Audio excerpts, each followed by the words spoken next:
அத்தனையே போய் டமால் விட்டுடுவேன்.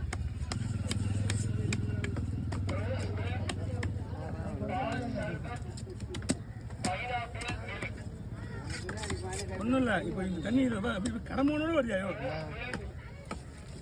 கொண்டாடில் நிற்க முடியாது.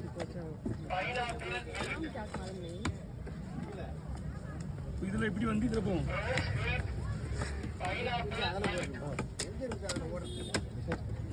ரொம்ப சாப்பிட்டான மீன் இது. மீன் கொஞ்சம் சாப்பிட்டா இருக்கும். இது இன்னொரு மீன் இருக்குது, கண்ணு பெருசா. இப்போ நீங்கள் ஒரு மீன் வந்து வாங்கும்போது இதே மாதிரி வாங்குறோமா, நீங்கள் ஃபோட்டோ பிடிச்சிங்களா, அதை ஒப்பிட்டு பாருங்க எது எதுன்னு. இது விட அது டேஸ்ட்டு கம்மி. இந்த சைடு நல்லா இருக்கும், இது நல்லா இருக்கும்.